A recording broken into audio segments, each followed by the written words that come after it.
What time do we do this now? I'll keep this on. When should we get over there? What time do we see? The Rio Santiago is just one of the many big rivers that feed the monster river Amazon. Beginning here, where the jungle merges into the Andes Mountains, the rivers flow east for 3,000 miles across the whole of South America. 500 years ago, the conquistadors from Spain traveled here in search of gold and silver treasure. This has always been a place of danger and adventure.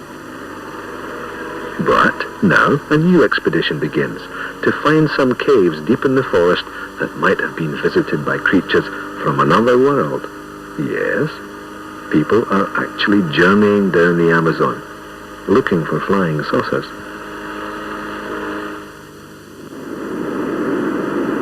We're at 17,000 feet. Everything was routine. Then my co-pilot yelled, "What's that? Port 10 o'clock." I saw it in front of us, a bit lower, moving really fast. It stood still in the air for a second, then it vanished from the starboard wing. It was silver, and it seemed to glow, like you'd see in a comic book. After landing, we heard some Navy pilots reported exactly the same thing. That's a typical UFO report. It happens as many as 300 times a day. The whole world is UFO crazy. South America more so than most places. There's a strange legend in the making here, a brand new legend tailor-made for the space age. The gimmick this time is that it's about flying saucers from long ago, before the history of our world was even written. It's a funny story, so listen closely. Somewhere here in Ecuador, there's a man called Juan Moritz, who found fabulous lost caves in the Amazon jungle. Presley Norton is a local archaeologist who knows the background. When Juan Moritz showed up here in Ecuador, the stories about the caves had been going around for some years. He, in fact, heard about the caves and what they supposedly contained from someone called Andres Fernandez Salvador.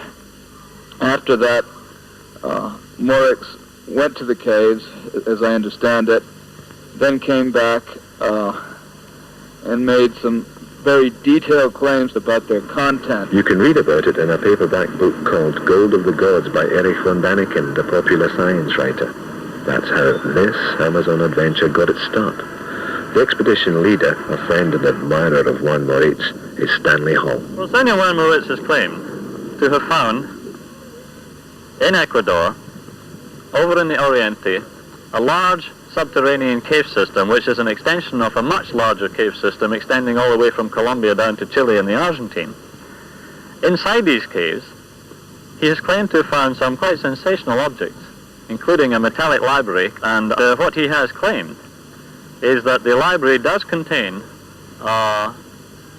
evidence of a contact from other planets, to the point that perhaps early humanity came from other planets.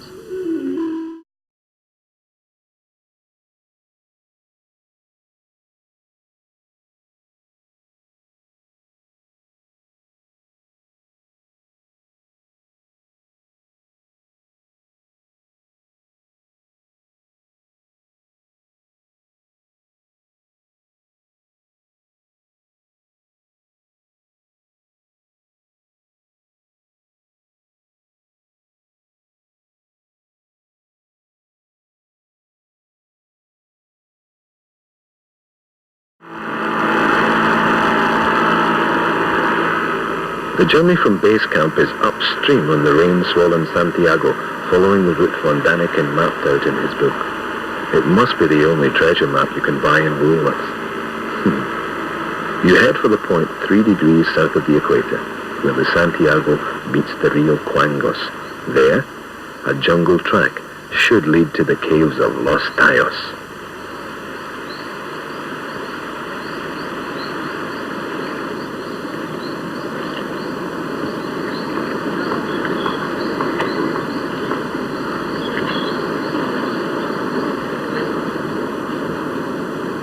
In his book, von Daniken describes the journey he made to the caves and the astounding revelations that awaited him there.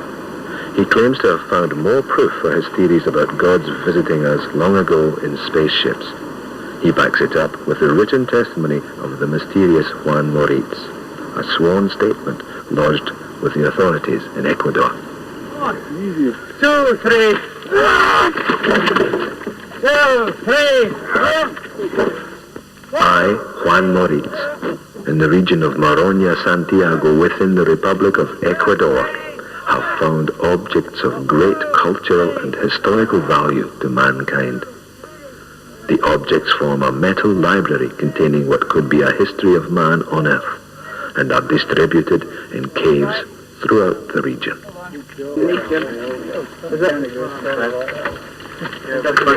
It took the armies of 2 countries to mount this expedition. When the thick rain clouds clear, they can ferry in the heavy supplies to keep 60 soldiers and scientists alive for 4 weeks. The funny thing is that most people on the trip aren't really concerned about von Daniken's theories. The scientists have other good reasons for being here, because this area is truly natural forest, and life on this planet is still being studied in traditional ways, even by the most modern scientists. On the planet itself, in fact, there are still huge areas which we hardly know anything about. And particularly this expedition with so many scientists participating in different fields. There's still a great deal to be learned. For instance, in this area, we don't even know what species are living here, never mind what they're doing, where they're living, or how much they're eating. It's a very complex system. Analysing the plants in the field here, we've got a fair chance that some 10 to 15% of everything that we collect is going to be completely new to science. The tropical forest was the first home of man on this Earth. But these claims of von Daniken add something completely new to the usual version of how we got here. It goes something like this. Thousands of years ago, our ancestors were visited by beings from another world. They dropped into the forest in their flying machines, just like this expedition. They altered our development by special techniques of breeding and by genetic surgery. When they flew away, they left behind the first human beings.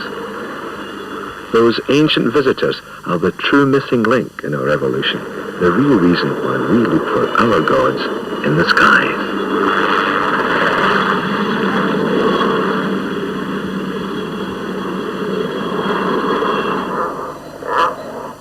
It's a fantastic explanation, but it has its believers, and they are trying to convince the rest of us that this world had a true Garden of Eden. This jungle might seem a strange place to pick, but little bits of scientific fact help the theory along. 2 of our main foods, maize and the potato, originated in these forests. That means a very long and advanced human presence here.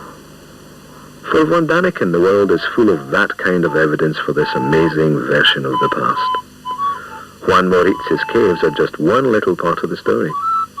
Even as the search for the caves goes on, other trails are being followed. High up in the Andes Mountains, in the town of Cuenca, Stanley Hall is searching out an old Catholic priest called Padre Crespi. He is one of the heroes of von Daniken's book. He says the old man has objects taken from the caves by local Indians over the years.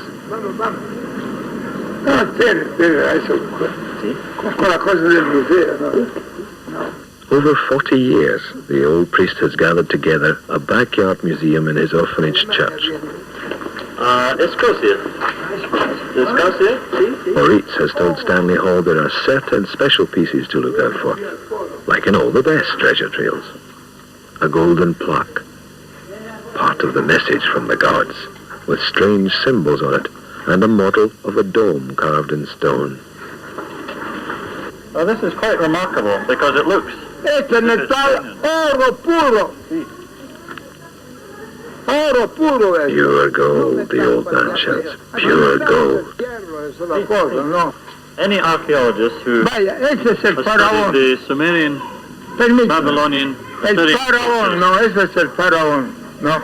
El rey de Babilonia. Now, no conventional archaeologist would come to a backyard in South America looking for objects from the Babylonia of 5,000 years ago. Syrian style, you can Vaya, tell by the beard. cubano. Quiero la placa metálica. Esa es la placa. Otra placa. No, It's the shape. This shape. ¿qué placa es? La placa with the hole in the center. La placa with the... Here of it. For Stanley Hall, this is the big moment. Here, and in the caves of Los Tayos, his faith in Juan Moritz will be put to the test. No. Ya cuando Cristóbal Colón había descubierto la América ya no. Some of them are quite remarkable objects. Esta Padre Crespi is like a wise man of old. The weight of so much knowledge seems to be driving him crazy. He raves about a biblical world of floods and disasters. Ve aquí la culebra. Everywhere you turn in Von Daniken's world, the line between fact and fiction seems harder to make out. This old priest is real enough, but what has he got to do with flying saucers? Figurine. Ella está hecha ahora, esta. La cueva de los talla entre los 200. Donde figurine? This is the dome Von Daniken claims came from the caves. He says it proves ancient people knew all about modern engineering. No llegan ustedes, yo juro. But old Padre Crespi isn't too interested in other people's theories. Appeared in the Gold of the Gods book by Eric von Daniken. No, Von Daniken, nada. Nada. Von Daniken is nothing, he says, nada. Absolutely nobody. This is one of those few times when a character from a book gets to speak out against its author.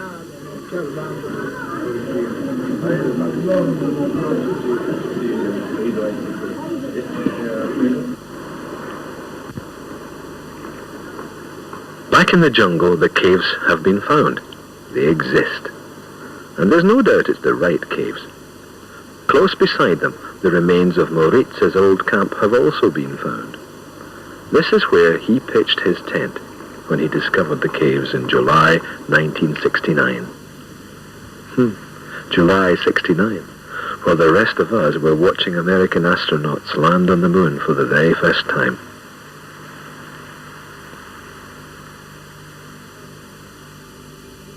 And the caves look big. Maybe even as big as promised. The expert caving team got the first look at this brand new underground world. The only way in is down the main shaft, a slow two-man dangle at the end of a wire cable. 14 feet a minute they descend, down a vertical shaft 160 feet deep.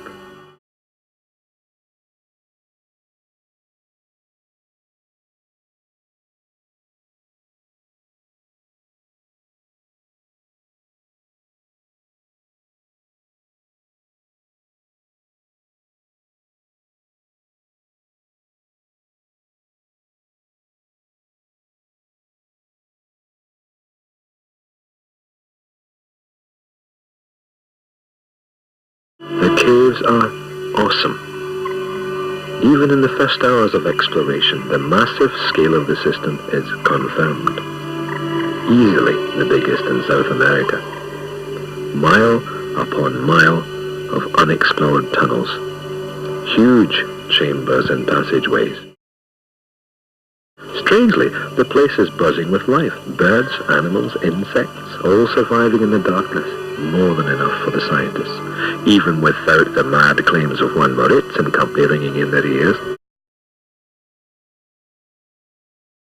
Well, Juan Moritz's claims are that there are all sorts of artifacts, mostly made of gold, deposited in these caves by members of a lost interplanetary civilization who had arrived here on Earth in flying saucers, and they deposited a vast library of gold plaques with all their accumulated wisdom in this cave and other places, and then just shot off into the air in a flying saucer and let the rains come.